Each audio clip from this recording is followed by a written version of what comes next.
Welcome to 360 Tamil. இன்னைக்கு இந்த வீடியோல நம்ம எந்த படத்தோட எக்ஸ்பிளனேஷன் பத்தி பார்க்க போறோம்னா, மலையாள சினிமால இந்த வருஷம் வெளியான தக் அப்படின்ற படத்தை பத்தி தான் பார்க்க போறோம்.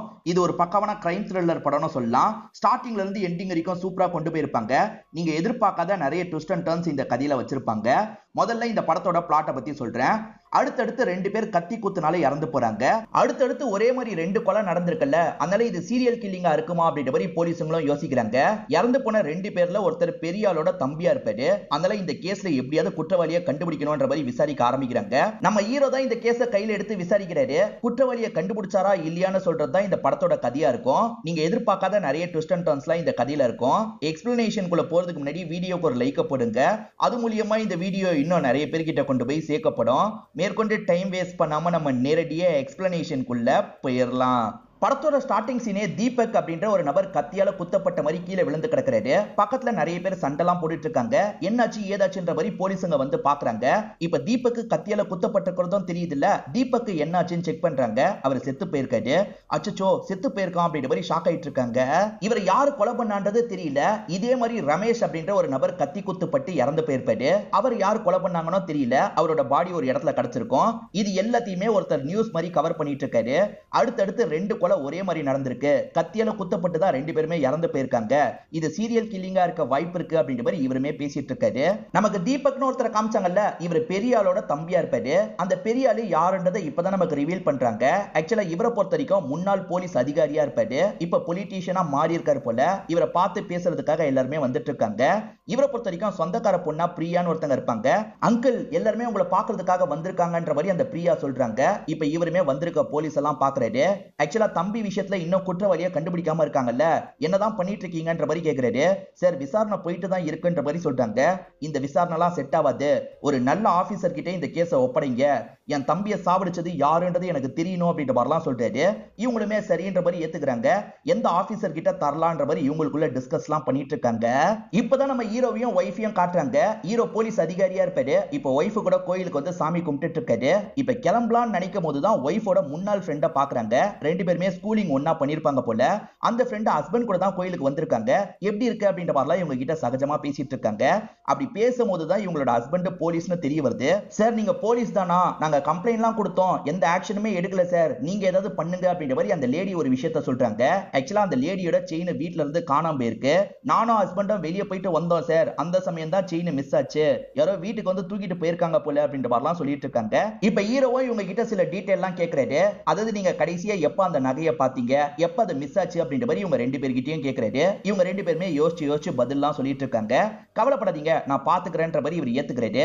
அப்பன்னு பார்த்து ஹீரோக்கு போன் கால் வருது. ஹீரோ கிட்ட தான் அந்த கேஸை ஒப்படைக்கலாம்னு முடிவு எடுத்திருக்காங்க போல. ஹீரோ அதை பத்தி எல்லாம் போன்ல பேசிட்டு இருக்காரு. பேசிட்டு இருக்கும் போதே போன் சுவிட்ச் ஆஃப் ஆயிருது போல. இப்ப இவருமே இவங்கலாம் பேசிட்டு இருக்க இடத்துக்கு வந்துடுறாரு. என் போன் சுவிட்ச் ஆஃப் ஆயிருச்சு, போனை தரீங்களான்ற மாதிரி அந்த ஹஸ்பண்ட் கிட்ட கேக்குறாரு. அந்த ஹஸ்பண்டுமே இந்தாங்கன்ற மாதிரி போனை தந்துடுறாரு. இவர் அந்த போனை யூஸ் பண்ணி கொஞ்ச நேரம் பேசிட்டு இருக்காரு. இப்ப திரும்பி வந்த ஹீரோவும் கிளம்பலான்ற மாதிரி வைஃபி கிட்ட சொல்லிட்டாரு. இப்ப ஃப்ரெண்ட் இருக்காங்கல்ல, சரி எப்படியாவது கண்டுபிடிச்சு தாங்கன்னு கேக்குறாங்க. கவலைப்படாதீங்க நான் பாத்துக்கிறேன்ற மாதிரி இவர் சொல்லிட்டாரு. அப்படி சொன்னவர் தள்ளி வந்துட்டு அந்த ஹஸ்பண்டை மட்டும் கூப்பிடுறாரு. ஹஸ்பண்ட் பக்கத்துல வந்தோன்னா காதுல ஒரு விஷயத்த சொல்லிட்டாரு. நீ தான் அந்த நகையை எடுத்தன்றது எனக்கு தெரிஞ்சிருச்சு. சீக்கிரமா அடகு கடையில இருந்து மீட்டு உன்னோட ஒய்ஃபு கிட்ட தந்துரு அப்படின்ற மாதிரி சொல்லிட்டு போறாரு. அந்த நபரோட ஒய்ஃபை என்ன பேசினாரு அப்படின்ற மாதிரிலாம் கேக்குறாங்க. அதெல்லாம் ஒண்ணே இல்ல அப்படின்ற மாதிரி இந்த ஹஸ்பண்ட் சமாளிச்சிட்டு இருக்காரு. இப்ப ஹீரோவோட ஒய்ஃப் ரொம்ப ஆச்சரியப்படுறாங்க. அவர் தான் எடுத்தாருன்றதை எப்படி கண்டுபிடிச்சீங்க அப்படின்ற மாதிரி கேக்குறாங்க. போலீஸ்னா நிறைய விஷயங்களை அப்சர்வ் பண்ணோம். அந்த மாதிரி தான் ரெண்டு பேருமே பேசும்போது நான் அப்சர்வ் பண்ணேன். ஹஸ்பண்ட் பேசும்போது யோசிச்சு யோசிச்சு நிறைய விஷயங்களை மாத்தி மாத்தி சொன்னாரு.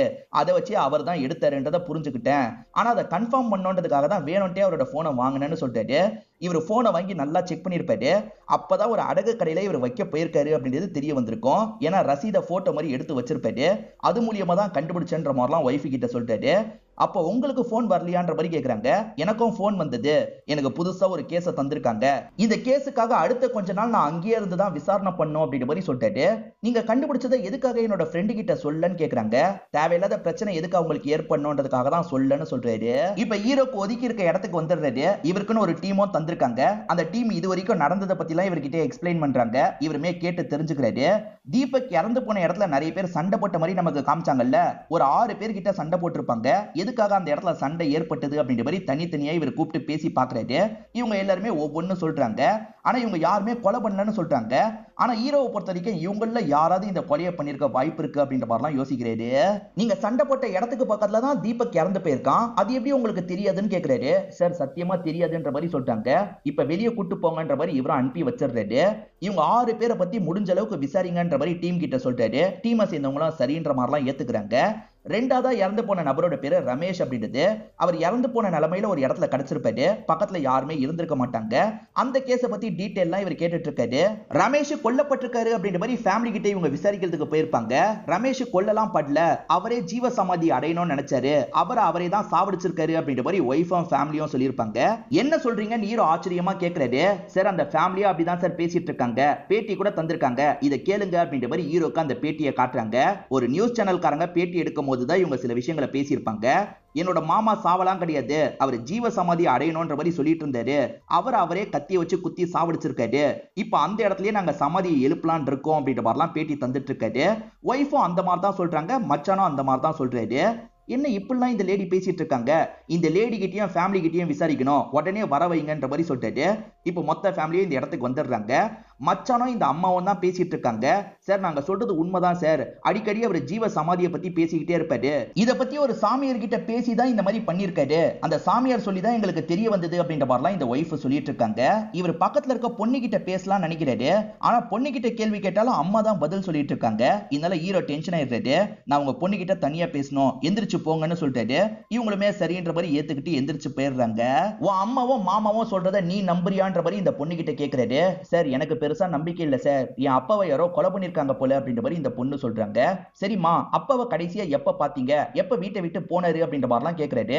காலையில முடிச்சு பார்க்கும் போது அப்பா இல்ல சார், எப்ப போனாருன்றது தெரியலன்ற மாதிரி சொல்றாங்க. சரிம்மா நைட்டு நேரம் உனக்கு ஏதாவது சவுண்ட் கேட்டதா அப்படின்ற மாதிரி கேக்குறாரு. ஆமா சார் நைட்டு ஒரு 12 மணி இருக்கும், அப்ப சவுண்ட் கேட்டது அப்படின்ற மாதிரி இவங்க சொல்றாங்க. லைட்டா முழிச்சேன், டயர்டா இருக்கிறதுனால திரும்பி படுத்துட்டேன்னு சொல்றாங்க. சரிம்மா நான் பாத்துக்கிறேன்ற மாதிரி இவர் சொல்றாரு. சார் என் அப்பாவை யாராவது சாவடிச்சிருந்தாங்கன்னா சீக்கிரமா கண்டுபிடிங்கன்ற மாதிரி இவங்க கேக்குறாங்க. நான் பாத்துக்கிறேமா நீ கிளம்பு அப்படின்ற மாதிரி இவருமே பொண்ணை இங்க இருந்து அனுப்பி விடுறாரு. பரவாயில்ல சார், குடும்பத்துல பொண்ணாவது கொஞ்சம் தெளிவா இருக்கா அப்படின்ற மாதிரி அசிஸ்டன்ட் சொல்றாரு. அதுக்கு ஹீரோ இருக்காருல்ல, இந்த பொண்ணு சொன்ன எல்லாமே பொய்ன்னு சொல்றாரு. என்ன சார் சொல்றீங்க அப்படின்ற மாதிரி அசிஸ்டன்ட் ஷாக் ஆவறாரு. அந்த பொண்ணு ஒவ்வொன்னு சொல்லும் போதும் யோசிச்சு சொன்னா, அவளா ஒரு விஷயத்தை கிரியேட் பண்ணி சொல்லியிருக்கா, கண்டிப்பா இவ சொல்றது உண்மை கிடையாது, ஒரு சாமியார் தானே இதை பத்தி சொன்னதா சொன்னாங்க, அந்த சாமியாரை கூப்பிடுங்க விசாரணை பண்ணோன்ற மாதிரி சொல்றாரு. இப்ப அந்த சாமியாரை இந்த இடத்துக்கு வர வச்சிடுறாங்க. அந்த ரமேஷ் உங்ககிட்ட ஜீவ சமாதியை பத்தி டிஸ்கஸ் பண்ணாரா அப்படின்ற மாதிரி கேக்குறாரு. ஆமா சார் டிஸ்கஸ் பண்ணாரு, அதே மாதிரி பண்ணிட்டாரு அப்படின்ற மாதிரிலாம் இந்த சாமியார் சொல்றாரு. அதே மாதிரிலாம் அவர் பண்ணல, நீ தான் போய் சொல்லிட்டு இருக்க, ஒழுங்கு மரியாதையா சொல்லு, நீ தானே கொலை பண்ணு அப்படின்ற மாதிரிலாம் மிரட்டுறாரு. நீ மட்டும் உண்மையை ஒத்துக்கலன்னு வச்சுக்கோ, அடி அடி பண்ற மாதிரிலாம் மிரட்டிட்டு இருக்காரு. ஒரு ஸ்டேஜ்ல இந்த சாமியார் பயந்துடுறாரு. சார் எனக்கும் இதுக்கும் சம்பந்தம் இல்ல சார், அந்த ஃபேமிலி தான் இந்த மாதிரி சொல்லி சொன்னாங்க அப்படின்ற மாதிரி சொல்றாரு. அதாவது ஃபேமிலி தான் இந்த மாதிரி போலீஸ் கிட்ட சொல்லுங்கன்ற மாதிரி சொல்லியிருப்பாங்க போல.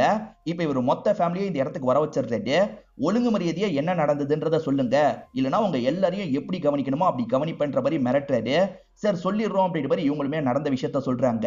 ரமேஷை பொறுத்த வரைக்கும் கொஞ்சம் வசதியான ஃபேமிலியை சேர்ந்தவரா தான் இருப்பாரு. மச்சான் பிசினஸ் பண்ணும், காசு வேணும்ன்ற மாதிரிலாம் மாமா கிட்ட கேக்குறாரு.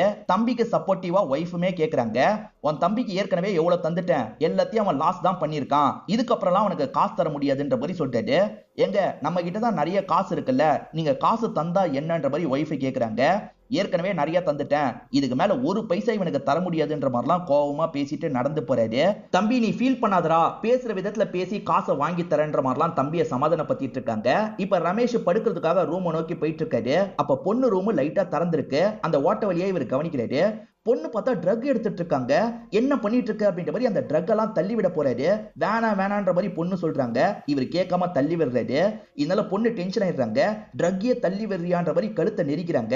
பக்கத்திலேயே கத்தி இருக்கும். இவங்க செம்ம போதையில இருக்கிறதுனால கத்தியை வச்சு இவரோட வயிற்றிலேயே குத்திடுறாங்க. இவர் வலியால துடிச்சிட்டு இருக்காரு. இப்ப ரமேஷும் வயித்தை பிடிச்சுக்கிட்டே வெளியே வராரு. மச்சனம் என்னாச்சு ஏதாச்சு அப்படின்ற மாதிரிலாம் பார்த்துட்டு இருக்காரு. ஹாஸ்பிட்டலுக்கு உடனே கூட்டு போன்ற மாதிரி ரமேஷ் சொல்றாரு. இவரும் கூட்டு போலான்னு நினைக்கிறாரு.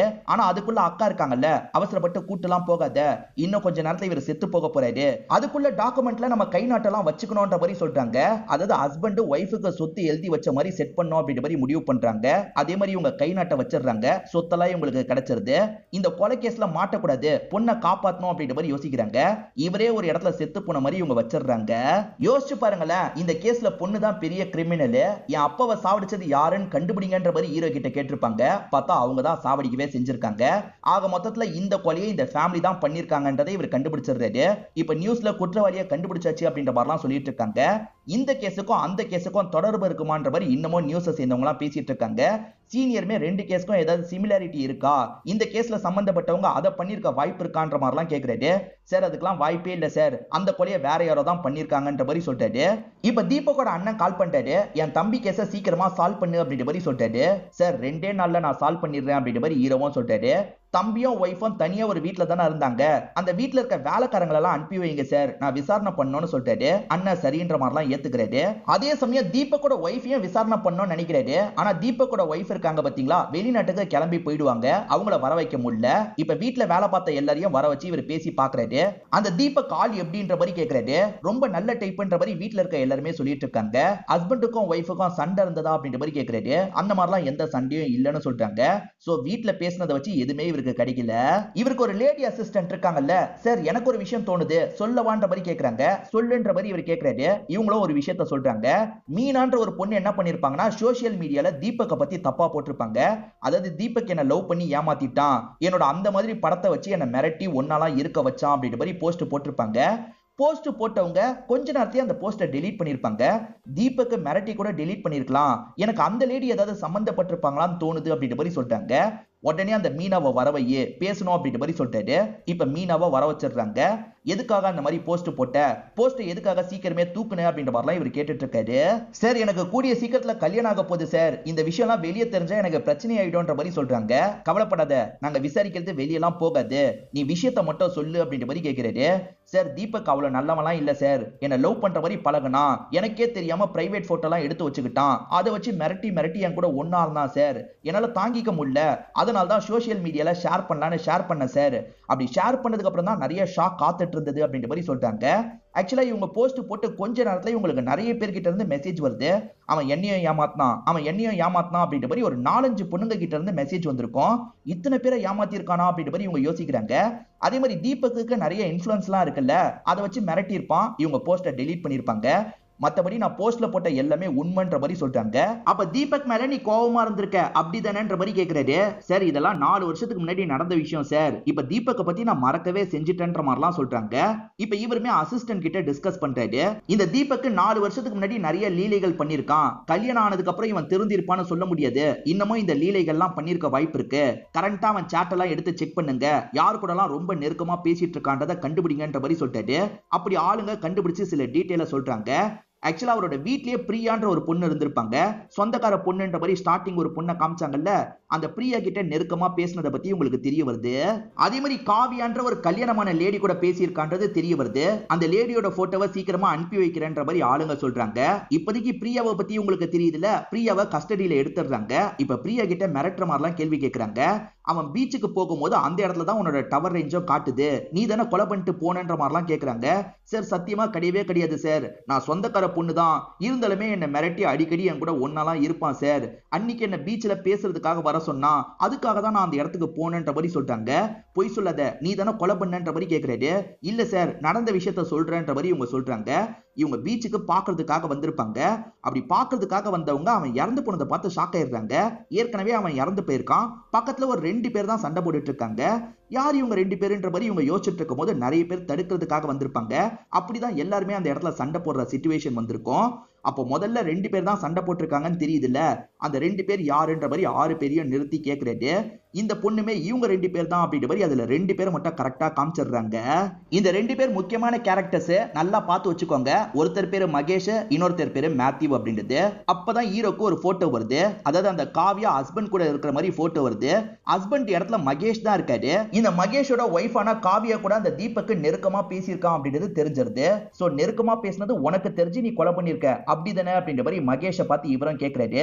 இந்த இடத்துல தான் மகேஷ் பிளாஷ்பேக்க சொல்ற மாதிரி நமக்கு காட்டுறாங்க. மகேஷை பொறுத்த வரைக்கும் வசதியான வீட்டு பையனா தான் இருப்பாரு. வேலையெல்லாம் முடிச்சுட்டு இவரோட வீட்டுக்கு வராரு. அப்படி வீட்டுக்கு வரும்போது பையன் வலிப்பு வந்த மாதிரி துடிச்சிட்டு இருக்கான். ஒய்ஃப் கவனிக்காம வெளியே போயிருக்காங்க. இவருமே பையனுக்கான ட்ரீட்மெண்ட் எல்லாம் ஆளுங்களை வர வச்சு பாக்குறாரு. பையனை ஓரளவுக்கு தேத்திடுறாரு. இப்போ ஒய்ஃபுக்காக வெயிட் பண்ணிட்டு இருக்காரு. ரொம்ப லேட்டா தான் ஒய்ஃப் வராங்க. இவங்க தான் காவியாவா இருப்பாங்க. எங்க போயிட்டு வரேன்ற மாதிரி கேக்குறாரு. நான் எங்க போனா என்னன்ற மாதிரி இவங்களும் கேக்குறாங்க. நான் வரும்போது பையன் இந்த நிலைமையில இருந்தான். நான் கொஞ்சம் லேட்டா வந்திருந்தா பையனோட நிலைமை என்ன ஆயிருக்கும் அப்படின்ற மாதிரிலாம் இவர் கோவப்பட்டு இருக்காரு. ரொம்ப ஃபீல் பண்ணாதீங்க, அது ஒண்ணும் உங்களோட பையன் இல்லன்ற மாதிரி இவங்க சொல்றாங்க. இதை கேட்கிறவரு பலார்னு கண்ணத்திலேயே அரைஞ்சிடுறாரு. என்ன அரைகிறீங்க? உங்களால என்ன திருப்திப்படுத்த முடியலன்றது உங்களுக்கே தெரியும்ல, அப்புறம் எதுக்காக இப்ப நடிச்சிட்டு இருக்கீங்க?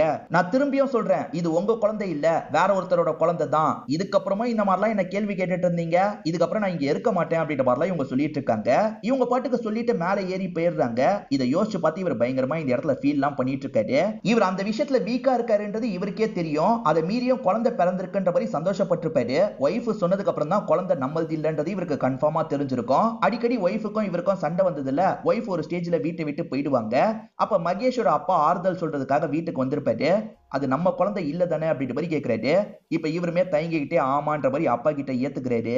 என்னதான் இருந்தாலும் நம்ம வீட்டு பையன் மாதிரி தான்டா அந்த பையனை வளர்த்தோம், அந்த பையன் நமக்கு தான். அதே மாதிரி ஒய்ஃப் மேலேயும் நம்ம கோவப்பட முடியாது. இதுக்கெல்லாம் காரணமான அந்த நபரை நம்ம ஏதாவது பண்ணணும் அப்படின்ற மாதிரி சொல்லிட்டாரு. அந்த நபர் யாரு என்னன்னு தெரியலப்பா, நான் கேட்டோம் அவ சொல்லல அப்படின்ற மாதிரிலாம் சொல்லிட்டாரு. அந்த நபர் யாருன்றதை நான் கண்டுபிடிச்சிட்டேன்ற மாதிரி மகேஷோட அப்பா சொல்லிட்டாரு. அதாவது காவியா வேற யாரு கூடயோ நெருக்கமா இருக்கிறது இவருக்கும் டவுட்டை கிளப்பி இருக்கும். ஆளுங்களை விட்டு செக் பண்ணிருப்பாரு. அப்படி செக் பண்ணும்போது அடிக்கடி தீபக்னு ஒரு நபரை மீட் பண்றதை பத்தி தெரிய வந்திருக்கும். இந்த தீபக்னால தான்டா அந்த குழந்தை பிறந்திருக்கு, இவனை ஏதாவது பண்ணணும் அப்படின்ற மாதிரிலாம் அப்பா சொல்லிட்டு இருக்காரு. இந்த தீபக் யாருன்ற மாதிரி இவரும் யோசிச்சு பாக்குறாரு. ஆக்சுவலா இவருக்கும் இவரோட ஒய்ஃபுக்கும் கல்யாணம் ஆச்சு பாத்தீங்களா, அப்போ ஒய்ஃபோட ஃப்ரெண்டுன்ற மாதிரி அந்த தீபக் வந்திருப்பாரு. அந்த சமயமே தீபக்கு ஒய்ஃப்லாம் இருந்திருப்பாங்க. ஒய்ஃபு கூட தான் வந்திருப்பாரு. அப்படி வந்தவர் காவியாவை கொஞ்சம் குறுகுறுன்னு எல்லாம் பார்த்துட்டு இருக்காரு. காவியாக்கும் இவருக்கும் அந்த டைம்ல இருந்தே அஃபேர் போச்சுன்ற மாதிரிலாம் நமக்கு காமிச்சிட்டு இருக்காங்க. இது எல்லாமே இப்பதான் ஹஸ்பண்டுக்கு ஸ்ட்ரைக் ஆகுது. இவனை ஏதாவது பண்ணணும் அப்படின்ற மாதிரி ஹஸ்பண்டுமே யோசிச்சிருப்பாரு. இதனால தான் ஹஸ்பண்ட் இருக்காருல அந்த இடத்துக்கு வந்து தீபக் கதையை முடிச்சிருப்பாரு. இவர் கத்தியால குத்திட்டு இருக்கும் போது தான் மேத்யூ அப்படின்ற இன்னொரு நபர் வராரு. அவர் வந்ததுக்கு அப்புறம் இந்த மகேஷ் கூட சண்டை போடுறாரு. இவங்க ரெண்டு பேர் சண்டை போட்டிருப்பாங்க. அடுத்துதான் மத்தவங்க எல்லாம் வந்திருப்பாங்க. அப்ப இந்த மகேஷ் தான் தீபக்க கொலை பண்ணிருக்கான், கேஸ் முடிஞ்சிருச்சுன்ற மாதிரி இவங்க நினைக்கிறாங்க. ஆனா பக்கத்துல இருக்க மேத்யூ இருக்காருல, சார் இவன் போய் சொல்லிட்டு இருக்கான் சார், கொலை பண்ணது நானுன்ற மாதிரி சொல்றாரு. என்னடா சொல்ற அப்படின்ற மாதிரி ஹீரோ ஷாக் ஆயிட்டு இருக்காரு. ஆமா சார் அப்படின்ற மாதிரி இவரும் பிளாஷ்பேக்க சொல்றாரு. ஒரு ஸ்கூல்ல பாட்டு பாடுறதுக்கு நிறைய சிங்கர்ஸ் வந்திருக்காங்க. அதுல ஒருத்தரா இந்த மேத்யூவும் இருப்பாரு. மேத்யூ பையன் ஸ்கூலுக்கு வந்திருக்கிறதுனால ரொம்ப சந்தோஷப்படுறாரு. இப்ப பையனுமே என்னோட அப்பாவும் வந்திருக்காரு அப்படின்ற மாதிரிலாம் சொல்லிட்டு இருக்கான். ஆக்சுவலா மேத்யூவை பொறுத்த வரைக்கும் நொண்டி நொண்டி தான் நடப்பாரு. இப்ப மேத்யூ பாடுறதுக்காக வரும்போது நொண்டி நொண்டி நடந்து வந்துட்டு இருக்காரு. இத பாக்குற பசங்க இருக்காங்கல்ல, இவர் நொண்டிடா அப்படின்ற மாதிரிலாம் சிரிச்சிட்டு இருக்காங்க. இத பாக்குற இந்த பையனோட முகமே மாறிடுது. இந்த பையன் இவர் தான் என்னோட அப்பான்றத சொல்ல மாட்டான். சைலண்டா இவர் பாடுறத மட்டும் கவனிச்சிட்டு இருக்கான். இப்ப எல்லாமே நல்லபடியா முடிஞ்சிருது.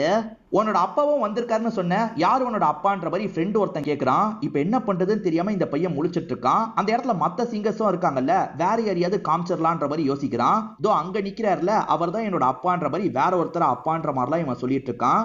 இவன் இந்த மாதிரிலாம் சொல்லிட்டு இருக்கிறத இவனோட அப்பா கவனிச்சிடுறாரு. என்ன பையன் வேற ஒருத்தர் அப்பான்னு காட்டுறான்ற மாதிரி யோசிக்கிறாரு. நம்ம ஊனத்தினால தான் இப்படி காட்டுறான்றது இவருக்கு புரிஞ்சிருது. இப்ப நைட்டு நேரம் வீட்டுல இவருமே சோகமா உட்காந்துட்டு இருக்காரு.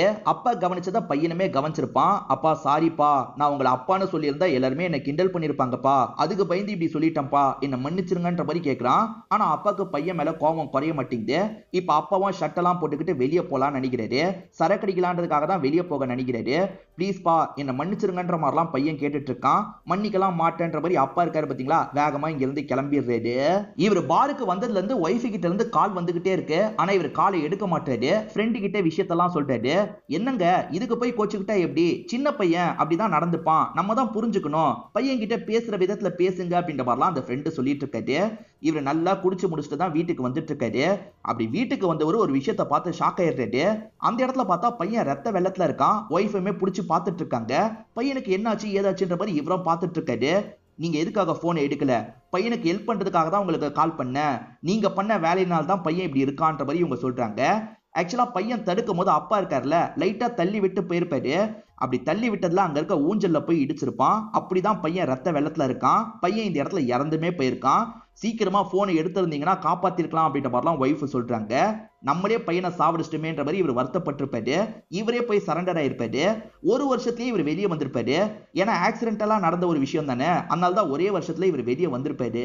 வெளியே வந்தவர் ஒய்ஃபை போய் பார்க்கலாம் நினைச்சிருப்பாரு. ஆனா ஒய்ஃப் இந்த ஒரு வருஷத்துல வேற ஒருத்தரை கல்யாணம் பண்ணிருப்பாங்க. அவர் பேரு மூர்த்தி அப்படின்றது. நிம்மதியா ஒரு வாழ்க்கையை வாழ்ந்துட்டு இருக்கிறதுனால இவரும் டிஸ்டர்ப் பண்ணாம கிளம்பி இருப்பாரு. ஆக்சுவலா இவர் மியூசிக் கிளாஸ் எடுக்கலாம்னு முடிவு பண்ணி கிளாஸ்லாம் எடுத்திருப்பாரு. அந்த மாதிரி கிளாஸுக்கு லீனான்னு ஒருத்தங்க வர ஆரம்பிச்சிருப்பாங்க. இந்த லீனா யாருன்னு பாத்தீங்கன்னா இறந்து போன தீபக்கோட ஒய்ஃபா தான் இருப்பாங்க. ரொம்ப க்ளோஸாவே இவர்கிட்ட பேசுறாங்க. போக போக இவருக்குமே லீனாவை ரொம்ப பிடிக்க ஆரம்பிச்சிருது. அடிக்கடி அவங்கள சைட்லாம் அடிச்சிட்டு இருக்காரு. இந்த லீனா ஒர்க்கிங் உமனா இருப்பாங்க. இப்ப வேலையெல்லாம் முடிச்சுட்டு வீட்டுக்கு வரும்போது ஹஸ்பண்ட் இருக்காரு பாத்தீங்களா, குளிச்சிட்டு இருக்காரு. இரு பேபி நான் வந்துடுறேன் அப்படின்ற மாதிரிலாம் சொல்லிட்டாரு. இவங்களுமே பெட்ல படுத்துட்டு இருக்காங்க. அப்பதான் பெருசு பெருசா முடியெல்லாம் கிடைக்குது. வேற ஏதோ ஒரு லேடி தான் இந்த இடத்துல இருந்திருக்காங்க அப்படின்றது இவங்களுக்கு புரியுது. இப்பதான் ஹஸ்பண்ட் போன்ல நோட்டிபிகேஷன் வர மாதிரி சவுண்ட் கேக்குது. அந்த நோட்டிபிகேஷன்லாம் எடுத்து இவங்க செக் பண்றாங்க. அப்ப ஹஸ்பண்ட் வேற ஒரு லேடி கூட அஃபேர்ல இருக்கிறது இவங்களுக்கு கன்ஃபார்ம் ஆயிருது. எனக்கும் தீபக்கும் கல்யாணம் ஆகி 3 வருஷம் ஆகுது. ஆனா 4 வருஷமா அந்த பொண்ணு கிட்ட பழகிட்டு இருக்கான். அப்ப என்ன நல்லா சீட் பண்ணிருக்காங்கன்னு அர்த்தம். அவனை ஏதாவது பண்ணணும். எனக்காக நீங்க கொலை பண்றீங்களா அப்படின்ற மாதிரி கேக்குறாங்க. இவரும் தயங்கிட்டு இருக்காரு. ரொம்ப தயங்காதீங்க, நான் சீக்கிரமா உங்களை வெளியே எடுத்துருவேன். அதே மாதிரி உங்க மேல எனக்கு ஒரு ஆசை இருக்கு. உங்களுக்கும் என் மேல ஆசை இருக்குன்றது எனக்கு தெரியும். நம்ம 2 பேருமே கல்யாணம் பண்ணிக்கலாம்ன்ற மாதிரி சொல்றாங்க. இவருமே சரின்ற மாதிரிலாம் ஏத்திருப்பாரு. இவரு சொல்ற வருஷன் படி நான் தான் கொலை பண்ணேன்ற மாதிரி சொல்லிட்டு இருக்காரு. இவரு கொலை பண்ணிட்டு இருப்பாரு. அப்ப மகேஷ் அந்த இடத்துக்கு வராரு. அதுக்கப்புறம் தான் 2 பேருமே சண்டை போட ஆரம்பிச்சிருப்பாங்க. இத கேட்டுட்டு இருக்க ஹீரோ பயங்கரமா டென்ஷன் ஆயிடுறாரு. அவ்வளவு வாட்டி கேட்டேன், அப்பெல்லாம் சொல்லாம இப்ப எதுக்காக சொல்றேன்ற மாதிரி கேக்குறாரு. அதுக்கு மேத்யூ ஒரு காரணத்தை சொல்றாரு. அவ எப்படி என்ன வெளியே எடுத்துருவா, சேர்ந்து என் கூட வாழுவான்னு நினைச்சேன். ஆனா ஹஸ்பண்ட் செத்தோனே ஊரை விட்டு போயிட்டான்றத அந்த லேடி சொல்லும் போது தான் நான் கவனிச்சேன்ற மாதிரி சொல்லிட்டாரு. அதாவது அசிஸ்டண்டா அவங்க ஊர்ல இல்லன்றத சொன்னாங்கல்ல, அதை கவனிச்சதுக்கு அப்புறம் தான் ஏமாத்திட்டான்றது புரிஞ்சிருக்கும். அதனாலதான் இப்ப சொல்றேன்ற மாதிரிலாம் சொல்றாரு. இந்த மேத்யூ சொல்றதை அப்படியே ஏத்துக்க முடியாது. மேத்யூவோட முன்னாள் ஒய்ஃபை கூப்பிட்டு பேசணும்ன்ற மாதிரி யோசிக்கிறாங்க. இப்ப முன்னாள் ஒய்ஃபை வர வச்சு இவங்க பேச ஆரம்பிக்கிறாங்க. மேத்யூ இந்த மாதிரிலாம் சொல்லியிருக்கான், இதெல்லாம் உண்மையான்ற மாதிரி கேக்குறாங்க. சார், என் கூட இருந்த வரைக்கும் நடந்ததா சொன்னாரு பாத்தீங்களா, அது எல்லாமே உண்மைதான் சார். ஆனா லீனான்ற ஒரு லேடி கூட நெருக்கமா பேசி பழகுனேன்னு சொல்றாருல, அதை பத்திலாம் எனக்கு பெருசா தெரியாது சார். ஏன்னா அவர் வெளியே வந்ததுல இருந்து அவர்கிட்ட பெருசா டச் இல்லன்ற மாதிரிலாம் சொல்றாங்க. இவங்களோட ஹஸ்பண்டான மூர்த்தி இந்த இடத்துக்கு வந்துடுறாரு. மூர்த்தி இருக்காருல, என் ஒய்ஃப் உள்ள இருக்கும் போது நானும் உள்ளதான் இருக்கணும், என்ன உள்ள விடுங்கன்ற மாதிரி வற்புறுத்தி உள்ள வந்து உட்காந்துடுறாரு. குற்றவாளியை கண்டுபிடிச்சாச்சு அப்படின்றது தீபக்கோட அண்ணனுக்கு தகவலா போயிருது. அந்த தீபக் அண்ணன் இருக்காரு பாத்தீங்களா, இந்த இடத்துக்கு வந்துடுறாரு. என்ன 2 பேரும் உட்காந்துட்டு இருக்காங்க, இதுல யார் அந்த கொலைகாரன் அப்படின்ற மாதிரி கேக்குறாரு. சார், 2 பேருமே நான் தான் கொலை பண்ணேன்னு சொல்றாங்க, எங்களுக்கு புரியல, சீக்கிரமா விசாரணை பண்றோம் அப்படின்ற மாதிரிலாம் ஹீரோ சொல்லிட்டு இருக்காரு. ஒன்னும் பிரச்சனை இல்ல, 2 பேரையும் போட்டு தள்ளிடலான்ற மாதிரி அண்ணன் சொல்றாரு. சார், சாவடிக்கலாம் முடியாது அப்படின்ற மாதிரி ஹீரோ சொல்றாரு. நான் உனக்கு மேல இருக்கவங்க கிட்ட பேசிட்டேன், கண்டிப்பா இவங்களை போட்டு தள்ள தான் போறேன்ற மாதிரிலாம் சொல்றாரு. சார், தம்பியை இழந்தது உங்களுக்கு எவ்வளவு கஷ்டமா இருக்கும்ன்றது புரியுது, அதுக்காக இந்த மாதிரிலாம் பண்ணாதீங்கன்ற மாதிரி இவங்க கேட்டுட்டு இருக்காங்க. அதுக்கு இவர் என்ன சொல்றாருன்னா, அவன் எனக்கு தம்பி மாதிரி கிடையாது, என்னோட பையன் மாதிரி. எனக்கு 25 வயசு இருக்கும் போதுதான் அவன் பிறந்தான். அவனை என்னோட பையன் மாதிரி தான் ஸ்டார்டிங்ல இருந்தே பார்த்தேன். அவன் இறப்ப என்னால ஏத்துக்கவே முடியாது. சம்பந்தப்பட்டவங்கள கண்டிப்பா நான் ஷூட் பண்ணியே தீருவேன்னு சொல்றாரு. அப்பன்னு பார்த்தா அவங்க 2 பேர் மாத்தி மாத்தி சண்டை போட்டுட்டு இருக்காங்க. என்ன திடீர்னு இவங்க 2 பேர் சண்டை போடுறாங்கன்ற மாதிரி ஆளுங்க யோசிக்கிறாங்க. இப்ப 2 பேரையும் இந்த இடத்துல தடுத்துட்டு இருக்காங்க. இப்ப மகேஷ் இருக்கார்ல, சார் இவன் தான் சார் கொலை பண்ணான் அப்படின்ற மாதிரி சொல்லிட்டாரு. ஏண்டா, இதுக்கு முன்னாடி நீயும் பண்ணன்னு தானே சொன்ன, இப்ப எதுக்காக மாத்தி பேசுற அப்படின்ற மாதிரி எல்லாருமே கேக்குறாங்க. எனக்கு தான் மோட்டிவ் ஸ்ட்ராங்கா இருக்கு. கொலை பண்ணது இவனா இருந்தாலும் என்னதான் மாட்டி விடுவான்னு தெரிஞ்சுதான் நான் தான் கொலை பண்ணேன்னு ஒத்துக்கிட்டேன் சார். ஆனா நான் கொலை பண்ணல, இவன் தான் கொலை பண்ணான் அப்படின்ற மாதிரிலாம் சொல்லிட்டாரு. ஆமாண்டா, நான் தான் கொலை பண்ணேன், உன்னை மாட்டி விடுறதுக்கு முடிவு பண்ணேன். இப்ப என்னன்ற அப்படின்ற மாதிரி மேத்யூ கோவமா கேக்குறாரு. நீ தான் என்னோட தம்பியை கொலை பண்ணியா அப்படின்ற மாதிரி அந்த அண்ணன் கேக்குறாரு. ஆமா, இந்த கையால் தான் கத்தி வச்சு குத்தி கொலை பண்ண அப்படின்ற மாதிரிலாம் மேத்யூ சொல்லிட்டு இருக்காரு. இதை கேட்கிற அண்ணனுக்கு பயங்கரமா கோவம் வந்துருது. கன்னால ஷூட் பண்ணிடுறாரு. இந்த இடத்துல மேத்யூவோட கதையை முடிச்சிடுறாரு. தீபக்கு இறந்து போன வழக்குல மேத்யூன்றவர் தான் குற்றவாளின்றது உறுதியாயிருச்சு. மேத்யூ தப்பிக்க ட்ரை பண்ணனால வேற வழி இல்லாம ஷூட் பண்ணி சாவடிச்சிட்டாங்க அப்படின்ற மாதிரி நியூஸ்ல ஓடிட்டு இருக்கு. அந்த மாதிரி தான் கேஸை முடிச்சிருக்காங்க. ஹீரோவோட கவனக்குறைவால் தான் இது நடந்ததுன்றதுக்காக ஹீரோக்கு சஸ்பென்ஷன் கொடுத்திருக்காங்கன்ற மாதிரி சொல்லிட்டு இருக்காங்க. இது எல்லாத்தையும் ஹீரோ நியூஸ் மூலியமா பார்த்துட்டு இருக்காரு. நடந்த விஷயத்தெல்லாம் நினைச்சு கொஞ்சம் அப்செட்டா இருக்காரு. ஒய்ஃப் இருக்காங்கல்ல, நம்ம ட்ரிப் மாதிரி வெளியே போயிட்டு வந்தா என்னன்ற மாதிரி கேக்குறாங்க. கண்டிப்பா போலான்ற மாதிரி ஏத்துக்கிறாரு. இப்பதான் ஒய்ஃப் கையில ஒரு பேண்ட் இருக்கிறத கவனிக்கிறாரு. இதே பேண்ட் தான் மேத்யூ கையிலயும் இருந்ததை இவர் கவனிச்சிருப்பாரு. என்ன அதே மாதிரி ஒய்ஃபும் போட்டிருக்கா அப்படின்ற மாதிரிலாம் யோசிக்கிறாரு. இந்த பேண்ட் உனக்கு எங்க கிடைச்சது அப்படின்ற மாதிரி கேட்கிறாரு. பொண்ணு ஸ்கூல்ல விடுறதுக்காக போவேன்ல, அப்ப அந்த மதர் தான் தந்தாங்க, சரி போட்டுக்கலான்ற மாதிரி கையில போட்டுக்கிட்டேன்ற மாதிரி சொல்றாங்க. ஆக்சுவலா இறந்து போன மேத்யூவோட பாடியை ஒரு மதர் தான் கலெக்ட் பண்றதுக்காக வந்திருப்பாங்க. அதெல்லாம் இவர் யோசிச்சு பாக்குறாரு. எதுக்காக மதர் கலெக்ட் பண்ணோம், அந்த மதரை பார்த்து பேசினா ஏதாவது தெரியும்ன்ற மாதிரி யோசிக்கிறாரு. இப்ப அசிஸ்டன்ட்டை கூட்டிட்டு இவரை மதரை பாக்குறதுக்காக வந்துடுறாரு. மதர் ஒரு வேலையில இருக்காங்க, நீங்க வெயிட் பண்ணுங்க, மதர் வந்துருவாங்க அப்படின்ற மாதிரிலாம் ஒரு சிஸ்டரும் உட்கார வச்சுட்டு போறாங்க. அதே சமயம் மூர்த்தி, அதாவது மேத்யூவோட முன்னாள் ஒய்ஃபோட ஹஸ்பண்ட் இருக்காரு பாத்தீங்களா, அவர் இந்த இடத்துக்கு வந்திருக்காரு. உங்ககிட்ட ஒரு முக்கியமான விஷயத்த சொல்லணும்னு ஆரம்பிக்கிறாரு. அதுக்குள்ள மதர் இந்த இடத்துக்கு வந்துடுறாங்க. அதனால அவருமே நிறுத்திடுறாரு. இப்ப வந்த மதர் கிட்ட ஹீரோ பேச ஆரம்பிக்கிறாரு. மேத்யூவோட பாடியை நீங்க தானே கலெக்ட் பண்ணீங்க, மேத்யூக்கும் உங்களுக்கும் என்ன சம்பந்தம்னு கேக்குறாரு. இவங்களுமே சில விஷயங்களை சொல்ல ஆரம்பிக்கிறாங்க. மேத்யூ ஒரு ஸ்கூல்ல பாடினாரு பாத்தீங்களா, அதை இவங்க கவனிச்சிருப்பாங்க. நல்லா பாடுறாரு அப்படின்ற மாதிரி பார்த்துட்டு போயிருப்பாங்க. மேத்யூ பையன்லாம் இறந்து ஜெயில விட்டு வெளியே வந்தாரு பாத்தீங்களா, இப்ப கல்லறையில உட்காந்து பயங்கரமா ஃபீல் பண்ணி அழுதுட்டு இருக்காரு. இந்த விஷயத்தை இவங்க கவனிச்சிருப்பாங்க. என்ன ஆச்சு அப்படின்ற மாதிரிலாம் இவர்கிட்ட பேச்சு கொடுக்குறாங்க. இவர் லைஃப்ல நடந்த எல்லா விஷயத்தையும் சொல்லிட்டாரு. இதுக்கப்புறம் நான் எதுக்கு வாழணும், பேசாம செத்துறலாம் போல இருக்குன்ற மாதிரி சொல்லிட்டாரு. அதுக்கு இவங்க இருக்காங்கல்ல, உங்ககிட்ட ஒரு கலை இருக்கு, அந்த கலையை மத்த பசங்களுக்கு சொல்லி தந்தா நல்லா இருக்கும்ன்ற மாதிரி சொல்லியிருப்பாங்க. மன வளர்ச்சி குன்றிய மாதிரி நிறைய பசங்க இருப்பாங்கல்ல, அவங்களுக்கு நீங்க சொல்லி தந்தா நல்லா இருக்கும்ன்ற மாதிரி கூப்பிட்டு வராங்க. இவருக்குமே இது சந்தோஷமா தான் இருக்கு. ஒரு புது வாழ்க்கை கிடைச்ச மாதிரி இருக்கு. இந்த பசங்களுக்கு இவர் சந்தோஷமா கிளாஸ் எல்லாம் எடுத்துட்டு இருக்காரு. இந்த பசங்களுக்கு சாப்பாடு ஊட்டி விடுறதுல இருந்து எல்லா விஷயத்தையும் இவர் பண்ணிட்டு இருக்காரு. பையன் விஷயத்துல நம்ம தப்பு பண்ணிட்டோம், அதுக்கு பரிகாரம் மாதிரி இந்த விஷயத்த பண்ணலான்ற மாதிரி தான் இவர் பண்ணிட்டு இருந்திருப்பாரு. ஒரு நாள் மதர் இருக்காங்கல்ல, இந்த பேண்டை போட்டுக்கோங்கன்ற மாதிரி இவருக்கு இந்த பேண்டை தந்திருப்பாங்க. அதே சமயம் இந்த இடத்தை நடத்துறதுக்கு நிறைய காசெல்லாம் தேவைப்படும் பாத்தீங்களா, அந்த காசெல்லாம் சில பணக்காரங்க தான் தந்துட்டு இருக்காங்க அப்படின்ற மாதிரி இந்த மதர் சொல்றாங்க. அதுல குறிப்பா இவங்களும் ஒருத்தங்க அப்படின்ற மாதிரி ஒருத்தங்களை அறிமுகப்படுத்தி வைக்கிறாங்க. அதுதான் லீனாவா இருக்கும், அதாவது தீபக்கோட ஒய்ஃபா இருக்கும். தீபக்கோட ஒய்ஃபா அப்பப்ப கொஞ்சம் கொஞ்சம் காசு தந்துட்டு இருப்பாங்க போல. லீனா எனக்கும் சொல்லித்தாங்கன்னு கேக்குறாங்க. மேத்யூ சரின்ற மாதிரி ஏத்துக்கிறாரு. இது வரைக்கும் சொல்லிட்டு இருக்கும் போது மதருக்கு வெளியே வேலை வந்துருது. இப்ப இவங்க மூர்த்தியை பாக்குறாங்க. ஏதோ சொல்லணும்னு சொன்னல, என்ன விஷயம் சொல்லுன்ற மாதிரி கேக்குறாங்க. சார் அன்னைக்கு ஒரு விஷயத்த நான் கேட்டேன்ற மாதிரி இவருமே சொல்ல ஆரம்பிக்கிறாரு. அந்த தீபக்கோட அண்ணன் என்னோட பையன் மாதிரின்ற மாதிரி பேசிட்டு இருந்தார்ல, அந்த சமயம் இங்க நடந்ததை நமக்கு காட்டுறாங்க. அவர் ரெண்டு பேரையும் கொல்ல கூட வாய்ப்பு இருக்கு, நான் தான் கொலை பண்ணேன்ற மாதிரி சொல்லிருங்க அப்படின்ற மாதிரிலாம் இவர் சொல்லிட்டு இருக்காரு. அதுக்கு மகேஷ் இருக்கார்ல, உண்மையில நான் தான் கொலை பண்ணேன், நீ எதுக்காக சம்பந்தமே இல்லாம கொலை பண்ணதா சொல்றேன்ற மாதிரி மகேஷ் கேட்கிறாரு. இப்பதான் நடந்த விஷயத்த காட்டுறாங்க. மகேஷ் தான் உண்மையில கொலை பண்ணிருப்பாரு. அதுக்கப்புறம் தான் மேத்யூ அந்த இடத்துக்கு வந்திருப்பாரு. ரெண்டு பேருமே அந்த இடத்துல வச்சு சண்டெல்லாம் போட ஆரம்பிச்சிருப்பாங்க. மேத்யூக்கு லீனா மேல ஒரு கண்ணு இருக்கிற மாதிரி காமிச்சாங்கல்ல, அது உண்மைலாம் கிடையாது. ஆக்சுவலா இவர் அவங்களுக்கு கிளாஸ் மட்டும் தான் எடுப்பாரு. ஆனா லீனா ஹஸ்பண்ட் மேல சந்தேகப்பட்டாங்கல்ல, அது எல்லாமே உண்மைதான். அவங்க வீட்டுக்கு வந்திருப்பாங்க, ஹஸ்பண்ட் வேற யார் கூட அஃபேர் வச்சிருக்காரு அப்படின்றத கண்டுபிடிச்சிருப்பாங்க. அந்த ஹஸ்பண்ட் யாரு கூட ஒண்ணு மண்ணா இருந்தாருன்றதை இங்க தான் ரிவீல் பண்றாங்க. ஆக்சுவலா காவியா தான் இவரோட வீட்டுக்கு வந்திருப்பாங்க. இவர் கூட ஒன்னாலா இருந்துட்டு கிளம்பி போயிருப்பாங்க. அவங்களோட முடி தான் லீனாக்கு கிடைச்சிருக்கும். லீனா இருக்காங்கல்ல, எனக்காக நீங்க இந்த கொலையை பண்ணணும்ன்ற மாதிரி கேக்குறாங்க. மேத்யூ பயங்கரமா ஷாக் ஆயிருக்காரு. என்ன சொல்றீங்க, நான் எதுக்கு கொலை பண்ணோம், இப்பதான் ஒரு நிம்மதியான வாழ்க்கையை வாழ்ந்துட்டு இருக்கேன், என்னால அதெல்லாம் பண்ண முடியாதுன்ற மாதிரி சொல்லிட்டாரு. இந்த இடத்துல நிம்மதியா நீங்க வாழ்ந்துட்டு இருக்கிறதுக்கு நான் தர காசுமே ஒரு காரணம். அந்த தீபக் மூலியமா தான் அந்த காசு எனக்கு கிடைக்குது. இப்ப அவனை விட்டு பிரிஞ்சுட்டேன்னா எனக்கு காசு சுத்தமா கிடைக்காது. அந்த காசு வேணும்னா கண்டிப்பா அவன் சாவணும், அப்பதான் எனக்கு காசெல்லாம் கிடைக்கும். காசு கிடைச்சிருச்சுன்னா இந்த பசங்களுக்கு நான் ஹெல்ப் பண்றேன், இந்த விஷயத்த பண்ணீங்கன்னா பசங்களுக்கு ஹெல்ப் பண்ணுவேன், இல்லனா பசங்களுக்கு என்னால ஹெல்ப் பண்ண முடியாதுன்ற மாதிரி சொல்லிட்டு போயிருப்பாங்க. பசங்களுக்கு ஹெல்ப் பண்ணணும்ன்ற மாதிரி இவர் நினைச்சிருப்பாரு. அதனால தான் கொலை பண்றதுக்காக முடிவு எடுத்திருப்பாரு. ஆனா அந்த லீனா என்னை ஏமாத்திட்டு வெளிநாட்டுக்கு போயிட்டா அப்படின்ற மாதிரிலாம் இவர் சொல்லிட்டு இருக்காரு. இது எல்லாத்தையும் மூர்த்தி கேட்டுட்டு இருக்க மாதிரி நமக்கு காட்டுறாங்க. இப்ப மூர்த்தி சொல்லிட்டு இருக்கும் போதே மதர் இந்த இடத்துக்கு வந்துடுறாங்க. அதனால மூர்த்தி சொல்றதை நிறுத்திடுறாரு. இப்ப மதர் மேற்கொண்டு பேச ஆரம்பிக்கிறாங்க. இங்க இருக்க பசங்களுக்கு எல்லாம் நிறைய செலவுக்கு காசு தேவைப்படுது, யாரு தருவாங்கன்னு யோசிச்சுட்டு இருக்கும் போது ஒரு நல்ல மனுஷன் வந்திருக்காரு அப்படின்ற மாதிரிலாம் சொல்றாங்க. யார் அவரு, நாங்க பாக்கலாமா அப்படின்ற மாதிரி இவங்களுமே பாக்குறதுக்காக அந்த இடத்துக்கு வந்துட்டு இருக்காங்க. அந்த காசை யார் தந்திருப்பானா, மகேஷ் தான் தந்திருப்பாரு. இங்க இருக்கிற பசங்க எல்லாத்தையும் பாத்துக்கிறது என்னோட பொறுப்புன்ற மாதிரிலாம் பேசுறாரு. இப்பதான் அந்த இடத்துல நடந்த விஷயத்த நமக்கு காட்ட ஆரம்பிக்கிறாங்க.